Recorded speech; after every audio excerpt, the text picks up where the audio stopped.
میں بڑے بڑے علماء ہیں اور بڑے بڑے فصاحت علماء ہیں، میں ان کے سامنے تقریر کیسے کروں؟ تو مولا کائنات بھی ارشاد فرماتے ہیں کہ بیٹا اپنا منہ کھولو۔ سرکار غوث اعظم نے منہ کھول دیا تو حضرت علی مولا کائنات نے 6 مرتبہ اپنے لعاب کو غوث پاک کے منہ میں داخل کیا اور دعا دی جانے لگے۔ تب تک سرکار غوث اعظم نے عرض کیا حضور ذرا ٹھہر جائیے۔ مولا کائنات ٹھہر گئے۔ سرکار غوث اعظم عرض کرتے ہیں کہ حضور آپ سے پہلے نبی کونین تشریف لائے تھے اور نبی کونین نے ہمارے منہ میں 7 مرتبہ لعاب کو داخل کیا تھا، آپ نے 6 ہی مرتبہ کیوں داخل کیا؟ حضرت علی کا جواب آپ ملاحظہ فرمائیے۔ حضرت علی نے ارشاد فرمایا، کہا بیٹا سنو، میں نے 7 اس لیے نہیں پورا کیا کہ رسول کی برابری نہ ہو جائے، میں نے اس لیے 6 مرتبہ داخل کیا تھا کہ 7 پورا نہ ہو اور رسول کی برابری نہ ہو جائے۔ میں آپ سے کہنا چاہتا ہوں کہ جب رسول اللہ کی طرح ایک صحابی نہ ہو پائے تو رسول کی طرح وہابی کیسے ہو جائیں گے؟ لوٹ لیا حرام خوروں نے اسلام کے قانون کو اور برباد کر دیا رسول اللہ کی عظمت کو۔ یہ حضرت مولا کائنات کا حال ہے کہ رسول کی برابری نہ ہو جائے، اس لیے 7 کی گنتی پوری نہیں کر رہے ہیں۔ سرکار غوث اعظم بڑے پیر دستگیر کا حال یہ تھا۔ اب آپ تقریر کرنا شروع کیے تو آپ کے تقریر کے محفل میں 70 ہزار کا مجمع ہوتا تھا اور بغیر لاؤڈ اسپیکر کے آپ تقریر کرتے، آپ کی آواز سب تک پہنچ جاتی تھی۔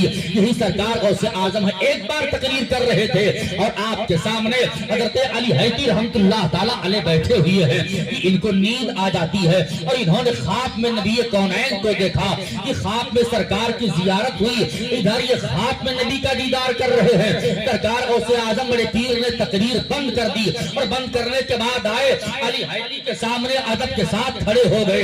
تھوڑی دیر کے بعد علی حیدری کی آنکھ کھل گئی اور آنکھ کھلنے کے بعد دیکھا کہ سرکار غوث اعظم کھڑے ہیں۔ کہا سرکار ابھی مجھے خواب میں نبی کا دیدار ہوا تھا۔ تو سرکار غوث اعظم ارشاد فرماتے ہیں کہ تم نے خواب میں نبی کو دیکھا ہے اور میں نے حقیقت میں نبی کو دیکھا ہے، اس لیے میں نے تقریر بند کر کے یہاں ادب کے ساتھ کھڑا ہو گیا کہ رسول اللہ آئے ہیں اور تمہیں خواب میں دیدار ہوا تھا، مجھے ظاہر میں دیدار ہوا تھا۔ یہ سرکار غوث اعظم بڑے پیر دستگیر ہیں۔ لہذا سرکار غوث اعظم کی محبت ضروری ہے۔ دیکھیے 2 بزرگ ایسے ہیں کہ جن سے اللہ تعالیٰ نے وعدہ لیا ہے۔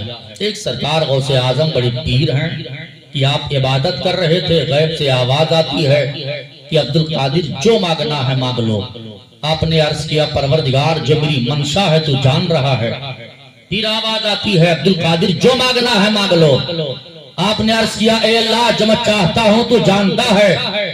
آواز آتی ہے عبد القادر جاؤ، قیامت تک جو تمہارا نام لینے والا ہے اور جو تم سے محبت کرنے والا ہے، جب تک وہ توبہ نہیں کر لے گا اس کو موت نہیں دی جائے گی۔ یہ سرکار غوث پاک سے محبت کرنے والوں کا حال ہے۔ اسی لیے تو بریلی کے تاجدار رب کی بارگاہ میں دعا مانگتے ہیں، یا الہی قادری کر قادری رکھ، قادریوں میں اٹھا قدر عبد القادر قدرت نما کے واسطے۔ اور ایک سرکار غریب نماز ہیں۔ سرکار غریب نماز بھی حج کرنے گئے، خانہ کعبہ کا طواف کرنے کے بعد مطاف شریف کو بہت غور سے دیکھنے لگے۔ غیب سے آواز آتی ہے معین الدین جو مانگنا ہے مانگ لو۔ آپ نے بھی عرض کیا پروردگار جو میں چاہتا ہوں تو جانتا ہے۔ پھر آواز آتی ہے کہ معین الدین جو مانگنا ہے مانگ لو۔ آپ نے عرض کیا اے اللہ جو میری منشا ہے تو جان رہا ہے۔ آواز آتی ہے معین الدین میں عطا کروں گا جو مانگنا ہے مانگ لو۔ آپ نے عرض کیا اے اللہ جو میں چاہتا ہوں تو جانتا ہے۔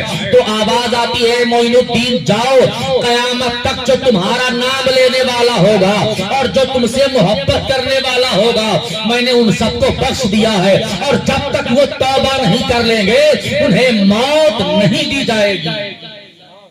یہ سرکار غریب نماز سے محبت کرنے والوں کا حال ہے۔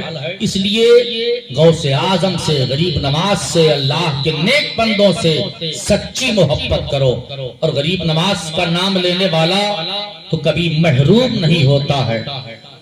خواجہ ہند وہ دربار ہے